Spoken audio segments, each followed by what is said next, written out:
À cette nouvelle capsule vidéo sur les nombres complexes.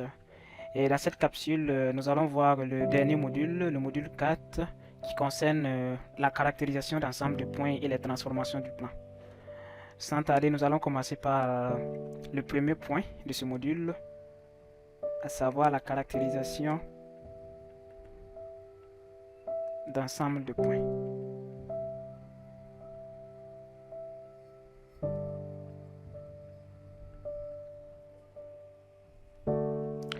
Et cette partie du cours nous permet de reconnaître au fait à travers un point est différent en comparant plusieurs points, à savoir quelle relation géométrique existe entre ces points, si c'est une médiatrice, si c'est une droite, si c'est un segment, si c'est un cercle, tout ça. Donc, ça se résume en différentes propriétés. La première propriété,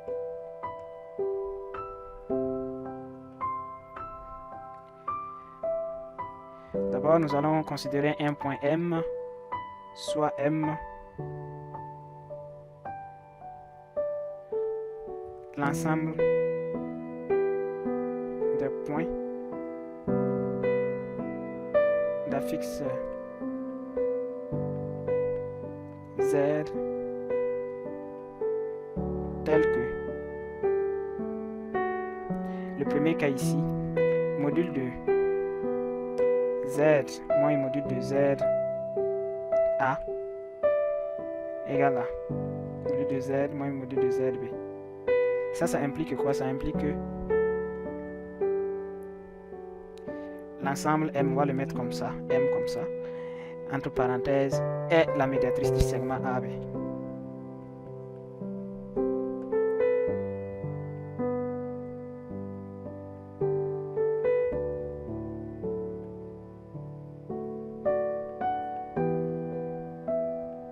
Si on fait une petite représentation ici, dans notre segment AB, la médiatrice c'est la droite qui passe par le milieu du segment et qui est perpendiculaire à ce segment.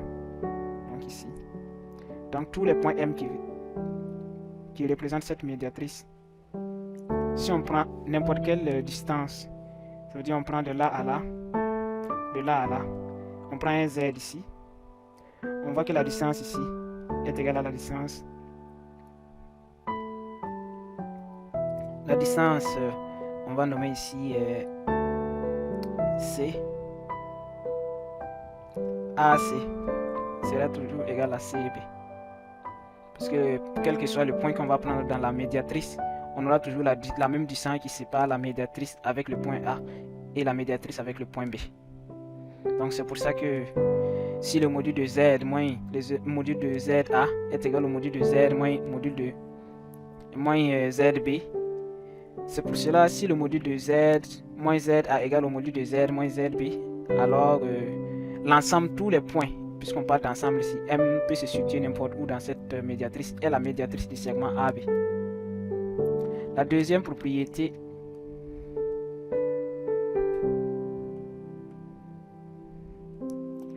cette fois-ci, si le module de Z moins le module de ZA est égal à un réel R, cela implique que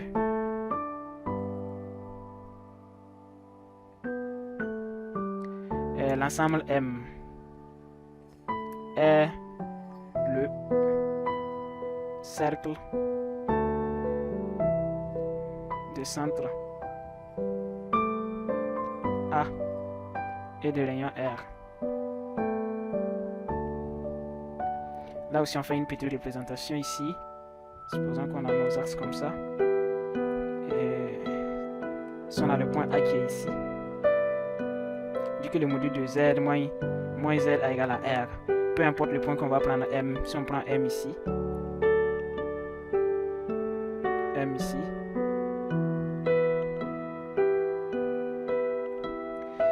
pour que la distance qui sépare M et A soit toujours la même distance et que ça soit égal à R, il faut que ça forme un cercle. Donc si ça forme un cercle comme ça,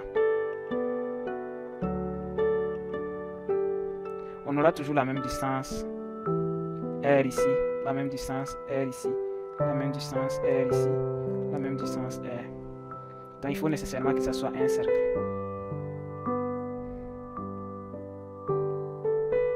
l'ensemble des points M.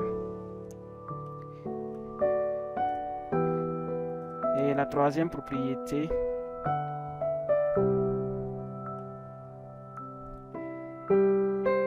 si l'argument de Z moins ZA est égal à θ plus 2 pi, alors M est la demi-droite d'origine A.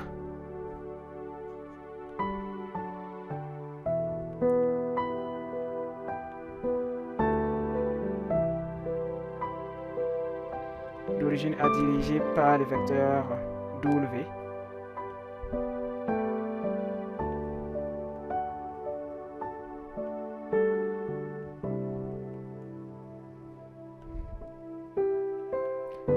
Tel que l'angle entre U et W est égal à θ plus 2 pi.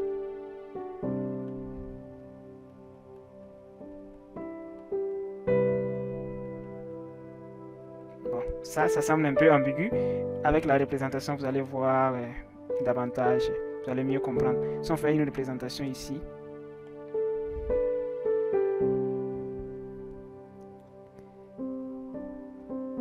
on a U ici, supposons qu'on a U comme ça, et puis on a le vecteur W quelconque ici, et l'angle entre les deux, ça fait θ ici. Et θ représente Z moins ZA. Donc ça veut dire forcément qu'on a le point A ici, et ici le point M.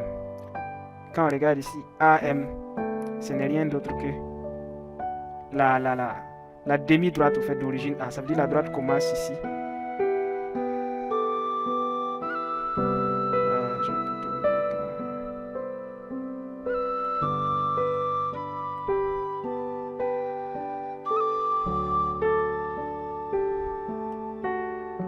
La droite commence ici et pas jusqu'à l'infini, parce que le point M ici n'a pas le point M, c'est un point quelconque. M peut être ici, M peut être ici, M peut être ici, ainsi de suite, ainsi de suite. Donc ça part jusqu'à l'infini, donc ça forme une demi-droite. M, l'ensemble M est égal à la demi-droite A. M.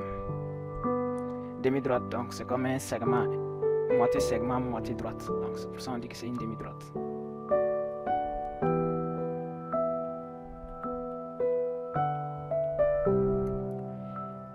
La quatrième propriété,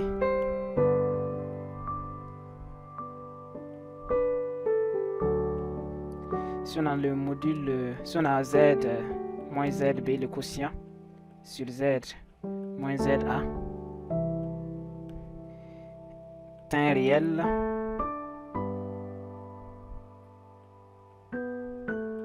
alors l'ensemble M est la droite AB privée de A.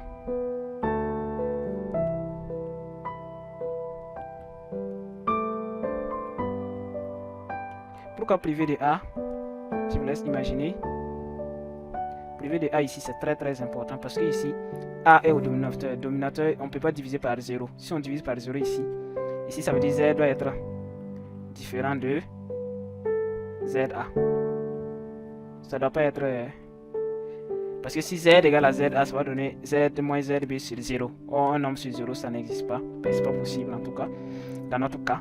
Donc, c'est pour ça que ça doit être privé de A. Si c'est un réel, si on fait la division entre Z moins ZB sur Z moins ZA et que ça donne un réel. Réel, encore un rappel, ça veut dire la partie imaginaire égale à 0, donc un nombre réel. Alors M est la droite AB privée de A. Donc si on va tracer la droite AB, on aura la droite AB comme ça. Privée de A. Ça veut dire A ici ne fait pas partie. Donc c'est toute la droite sauf A. La propriété suivante,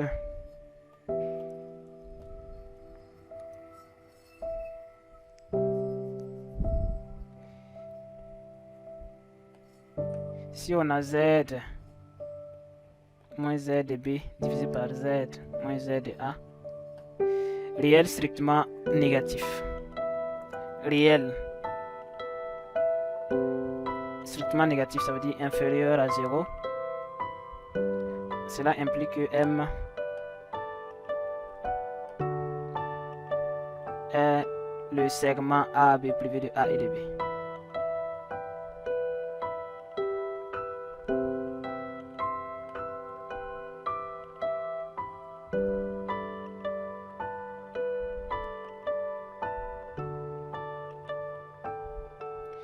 Privé.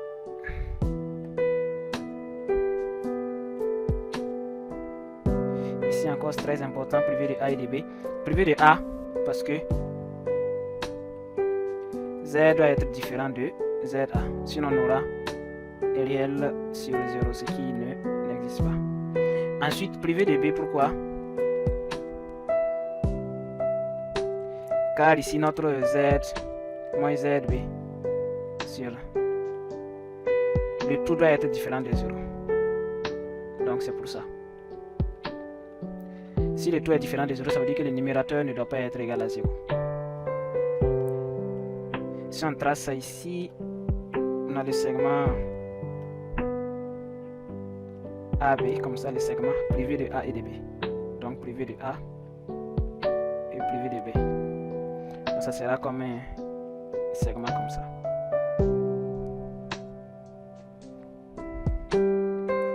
Ensuite, la propriété qui vient. Si on a Z, toujours Z, le quotient Z moins ZB sur Z moins ZA. Cette fois-ci strictement positif, réel strictement supérieur à 0. Cela implique que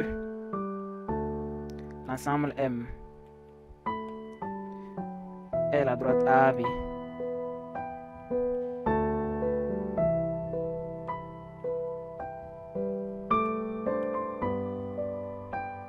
La droite AB privée du segment AB.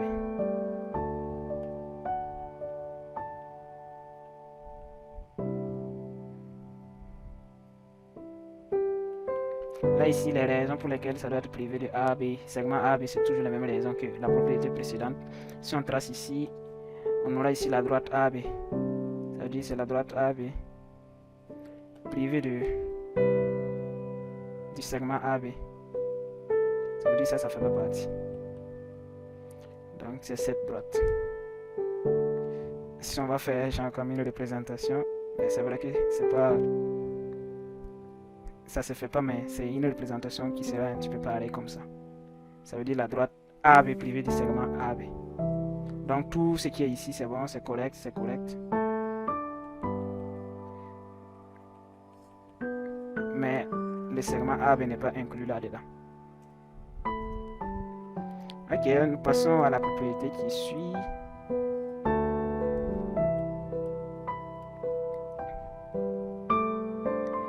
Cette fois-ci, si Z moins ZB sur Z moins ZA est un imaginaire pur. Donc cette fois-ci, ce n'est plus réel, mais imaginaire pur. Cela implique quoi? Cela implique que M est le cercle de diamètre AB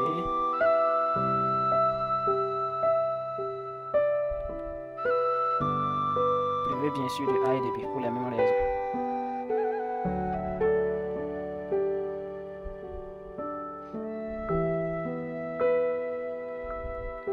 Si on fait le cercle ici, on a notre segment AB comme ça.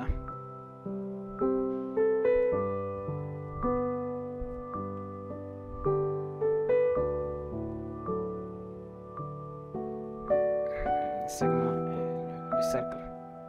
Donc c'est l'ensemble de tous les points qui sont là privés du segment AB qui forment le cercle. Ça c'est au cas où on a un imaginaire pur. Donc ça conclut sur les propriétés concernant la caractérisation d'ensemble de points. Nous passons à la deuxième partie de cette vidéo, et à savoir les transformations du plan. Dans la transformation du plan, comme son nom l'indique, on va parler de comment on peut quitter d'une position géométrique à une autre, en faisant par translation ou transformer un point à un autre point, faire l'image d'un autre point en translatant ou bien en faisant une rotation ou en faisant par homothétie. Donc tout ça, on va le voir ici dans cette partie de la vidéo. Transformation du plan. Alors, ici, nous allons supposer toujours le même point, soit M, le point d'affixe Z,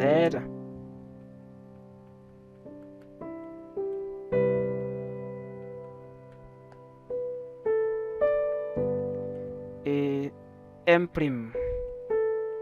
le point d'affixe Z'.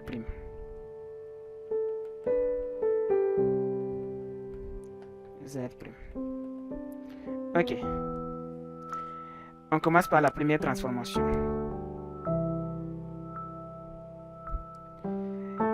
Par translation.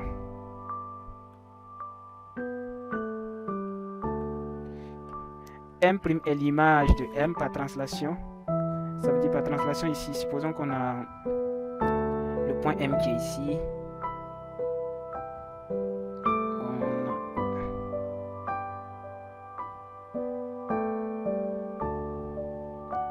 Le point M ici, représenté par Z. Si on veut translater ce point suivant un vecteur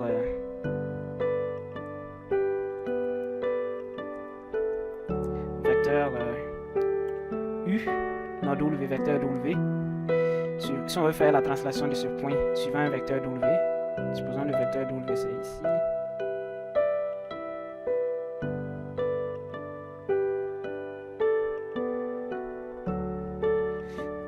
Ça va nous donner ici M' est l'image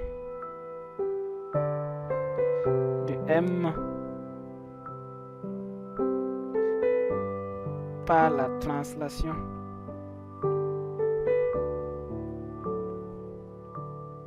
du vecteur si et seulement si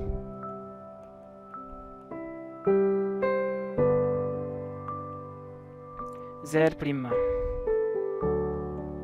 est égal à Z plus Z de W.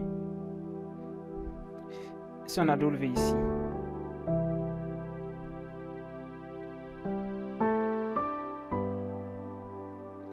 on a W, on a Z ici, on a W ici. On fait la somme de deux, ça va nous donner le vecteur ici. Z plus ZW. Et ça va nous donner le point M'. M' qui est l'image. Et puis M ici, qui est le point d'origine. Donc, on quitte de M à M'. M' est l'image de M par la translation du vecteur W, si et seulement si Z', en ce moment Z' égale à ça, égale à Z plus Z de oméga, Z de W, Z' égale à Z plus Z du vecteur W. Donc ça c'est la première transformation possible. La deuxième translation possible, c'est une rotation de centre A.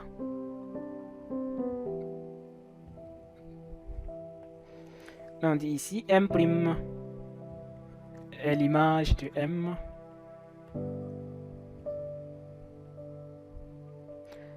par la rotation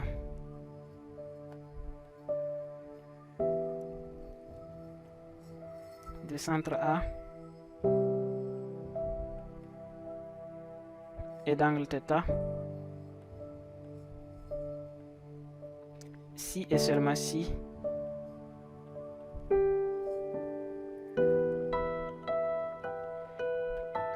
Z' est égal à, si seulement si Z' moins ZA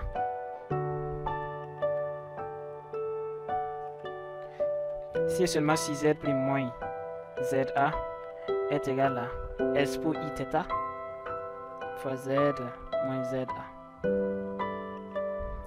Là, ici, on parle de rotation quand on quitte. Mettons qu'on a ici un repère comme ça. Et on fait une rotation du centre A et d'angle θ. Dire ici, on est... Ben, supposons que le centre A, il est ici. Pour que ce soit plus simple, on va mettre... Si on a le centre A ici, et on fait une rotation, puis on tourne dans le sens comme ça, positif comme ça, on fait une rotation d'angle θ.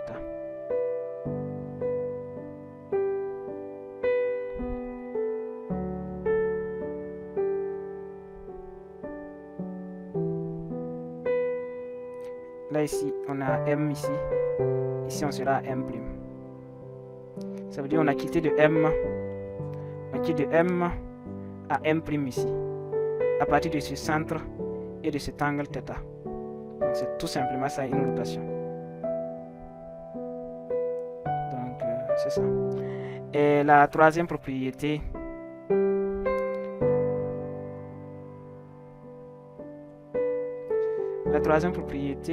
c'est une rotation mais avec le centre O, avec l'origine du repère.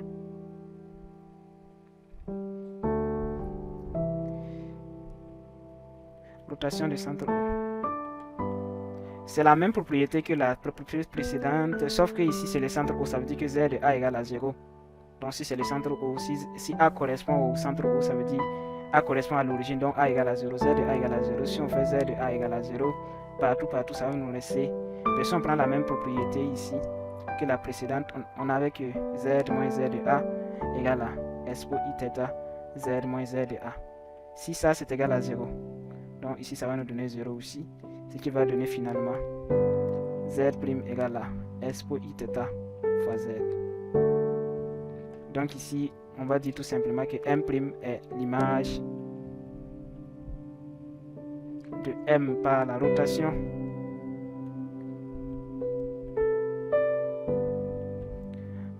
du centre O et d'angle θ, si et seulement si Z' égale à, c'est la même formule, S pour I θ fois Z. Et nous terminons avec la dernière transformation possible du plan, qui est l'homothétie.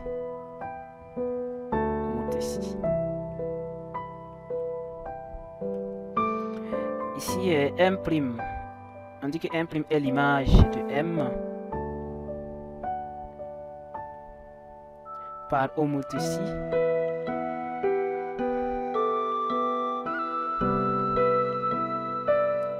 des centres A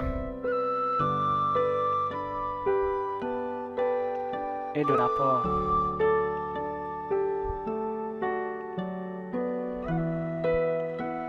K si et seulement si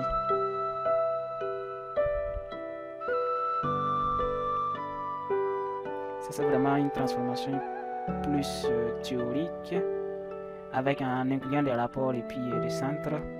Ici on a, c'est comme une proportionnalité au fait. Donc ça ressemble un petit peu à la propriété sur la rotation, sauf que ici ce n'est pas vraiment basé sur la rotation avec l'angle, mais plutôt avec un rapport K. Donc Z', c'est seulement si Z' moins ZA est égal à K, au lieu de S pour I θ, maintenant ça sera K facteur de Z moins ZA. Donc toutes ces propriétés, c'est vraiment à mémoriser pour savoir dans telle situation on a tel type de transformation, et puis savoir reconnaître les différentes transformations au travers des exercices. Donc ceci met fin à cette capsule vidéo et rendez-vous pour la partie sur les exercices d'application.